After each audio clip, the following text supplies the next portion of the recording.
Friends, स्वागत करता हूं मैं आपका मेरे नेक्स्ट वीडियो ट्यूटोरियल में। आज के इस ट्यूटोरियल में हम सीखेंगे दो मैट्रिक्स की वैल्यू को ऐड करना और हम उसको तीसरे मैट्रिक्स में जाके स्टोर करेंगे। तो आइए चलिए शुरू करते हैं। सबसे पहले मैं हेडर फाइल इंक्लूड करता हूँ, #include stdio.h। उसके बाद हमारा main function, start of main function. उसके बाद सबसे पहले हम अपना एरे डिक्लेयर करेंगे। ये ऑफ मैक्सिमम वैल्यू हम इसको देंगे 100 पहला, और दूसरा एरे इसकी भी हम सेम लेंथ देंगे, और एक एरे लेंगे हम जहाँ पे इन दोनों का आंसर जाके हम स्टोर करेंगे। और लूप को चलाने के लिए हम दो वेरिएबल और लेंगे जो रो और कॉलम तक जाएगा। हम यूज़र की कन्वीनियंसी के लिए हम यहाँ पे रो और कॉलम की वैल्यू एंटर कराएंगे। तो printf please enter the number of row between 1 to 100। हमारे पास जो मैक्सिमम लेंथ है वो 100 तक है, तो हम यूज़र से रिक्वायर्ड है, यूज़र से हम क्या करेंगे, इसके बीच में ही वैल्यू एंटर करवाएंगे। scanf %d, एड्रेस ऑफ, ये जाएगी रो में पहली वैल्यू। और सेम काम हम कॉलम के लिए भी करेंगे। तो ये हम कॉलम में वैल्यू एंटर करवाते हैं। हमारे पास ये तो मैक्सिमम लेंथ है, लेकिन हमें जितना रिक्वायर्ड है हम रो और कॉलम में यहाँ पे वैल्यू एंटर करवाएंगे। And number of columns. उसके बाद सबसे पहला काम होगा, पहले एरे में वैल्यू एंटर करना। प्लीज एंटरिंग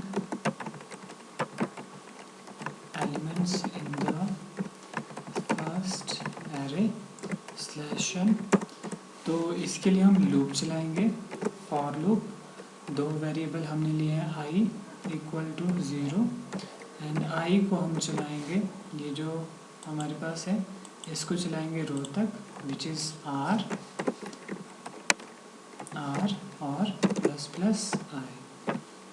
सेम काम हम कॉलम के लिए भी करेंगे। तो इसके लिए हमारे पास वेरिएबल हमने लिए है j, और इसकी शुरुआती वैल्यू भी रहेगी 0, और j को चलाएंगे हम कॉलम तक, जो इसकी वैल्यू है हमारे पास c में, और इसको हम शुरू करेंगे। इसमें क्या हो रहा है, देखो हमारे पास a ऑफ 100 ये मैक्सिमम लेंथ के हमारे पास दो एरे है, एक a और एक b के नाम से, और एक हमने सम के नाम से एरे लिया है, जहाँ पे इन दोनों का आंसर मैं एडिशन के बाद जाके स्टोर करूँगा। लेकिन हमारे पास 100 लेंथ के लिए है, तो हमारे पास जितनी रो और कॉलम यूज़र को रिक्वायर्ड है एक एरे के अंदर, हमने उनकी r और c में जाके वैल्यू स्टोर करवाई है। और इसको यहाँ तक रन करने के लिए हमने दो वेरिएबल लिए हैं लूप के अंदर, i और j के नाम से। अब एंटर करवाएंगे वैल्यू हम।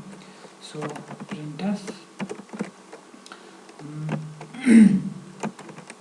enter the value in a of %d and comma, ये जाएगी i +1 j +1। मैं इसको एक्सप्लेन करता हूँ। तो यहाँ पे जाके स्टोर होगी scanf %d, address of a of i and then j and semicolon. अब देखो मैं थोड़ा सा इसको इलस्ट्रेट कर दूँ। आपके पास एरे की जो फर्स्ट इंडेक्स वैल्यू जो रहती है दैट इज़ 0 एंड 0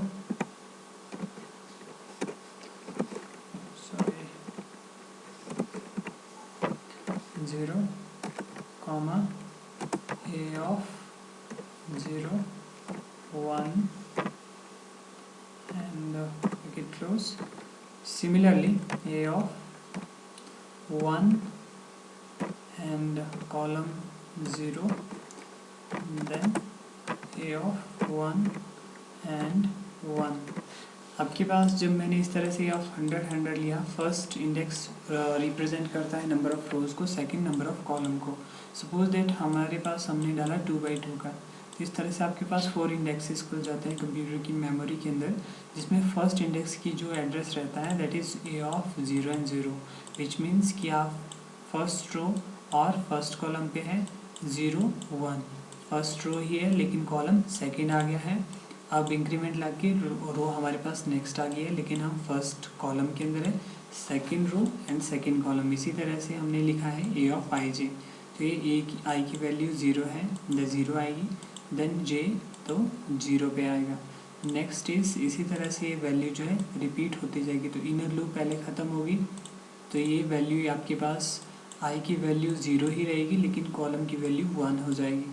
तो उसके बाद आएगा आउटर लूप में, तो आई की वैल्यू में इंक्रीमेंट लग जाएगा और यहाँ पे आई की वैल्यू हो जाएगी 1, और कॉलम जब इनर बार आएगा तो कॉलम की वैल्यू रहेगी 0, फिर इनसाइड बार कॉलम में भी इंक्रीमेंट लगेगा। तो यही काम हमारे पास सेकंड मैट्रिक्स के लिए भी होगा।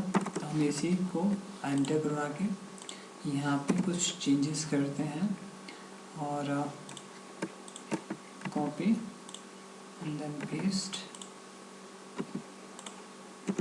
ये हो जाएगा हमारे पास सेकंड मैट्रिक्स, सेकंड एरे में वैल्यू एंटर हो जाएगी। सो बी ऑफ, ये सही काम होगा। अब अगला काम है ऐड करना। तो ऐड करने के लिए हम क्या करेंगे, जैसे मैं आपको समझा दूँ, ये आपके पास फर्स्ट मैट्रिक्स की वैल्यू रहेगी और ये रहेगी सेकंड मैट्रिक्स की वैल्यू, और एंड देन और इसके बाद आएगा आपके पास थर्ड मैट्रिक्स, जिसका नाम हमने दिया था सम एंड सम, और यही चीज़ सम और सम।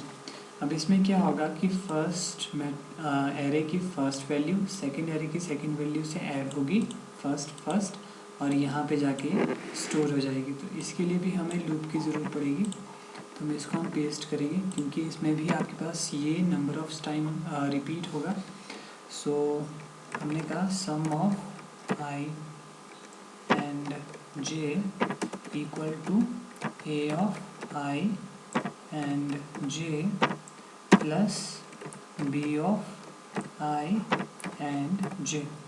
सो इसमें ये काम होता रहेगा, कौन सा, पहले ये वाली ए ऑफ आई जे मतलब सम of I J, some of 0 0 में जाएगी, ए ऑफ 0 0 और बी ऑफ 0 0 की वैल्यू ऐड होके पहले, फिर इंक्रीमेंट लग जाएगा, उसके बाद आ जाएगी इसकी वैल्यू सेकंड इंडेक्स की वैल्यू ये, और ये फिर ऐड हो गई यहाँ पे, फिर थर्ड फिर फोर्थ। तो इस तरह से कैलकुलेशन परफॉर्म होगी। तो ये चीज़ फिर हम क्या करेंगे नेक्स्ट, एंटर करवा एड्रेस, जो हमारे पास रिज़ल्ट आया हम उसको प्रिंट करेंगे। So addition of 2 matrix is, so new line में हम इसको प्रिंट करवाएंगे और हमारे पास लूप फिर से रिपीट होगी, printf %d comma sum of I and j, इसमें हमारे पास वैल्यू है। दूसरी चीज़ हम यहाँ पे क्या एक कंडीशन लगाना चाहते हैं, if j equal to c -1, अगर मैक्सिमम लेंथ पे पहुँच जाए हमारे पास कॉलम, हम उसको क्या चाहते हैं कि वो न्यू लाइन में आ जाए, 2 लाइन का गैप दे देते हैं। मैं इसको समझाता हूँ इसका क्या काम हुआ है, पहले हम इस प्रोग्राम को रन करके देखते हैं ज़रा। तो प्रोग्राम सही है, सक्सीडेड, तो एग्जीक्यूट होना चाहिए। तो ये रहा, सबसे पहले पूछ रहा है enter the number of row between 1 to 100, ये इस वजह से आया है, रो में वैल्यू जाएगी, फिर कॉलम में हमारे पास वैल्यू जाएगी।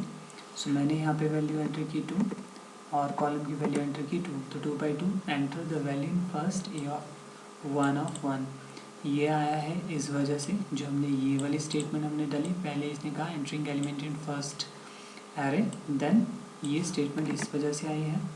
ये देखिए A enter the value in A of 1, तो इसमें पहली वैल्यू डाली हमने 1 एंटर किया, उसके बाद इंक्रीमेंट लग गया। देखिए रो की वैल्यू आपके पास 1 ही रही, लेकिन कॉलम की वैल्यू में इंक्रीमेंट लग के आ गया 2, मतलब इंडेक्स सेकंड पे हम इसकी वैल्यू मैंने एंटर की 2।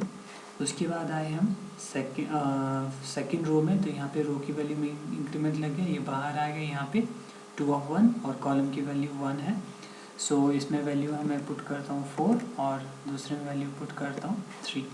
तो इस तरह से फर्स्ट एरे में वैल्यू एंटर होगी, उसके बाद ये यहाँ पे आया और सेकंड एरे में वैल्यू एंटर कर रहा है। सो इसमें वैल्यू डालता हूँ 3 और 4 and 2 and 1। So here it is. तो ये देखिए थोड़ा सा लेआउट इसका गड़बड़ा गया है, और इसका ज़रा हम ये वाली स्टेटमेंट को ही और इसको रन करते हैं दोबारा से, और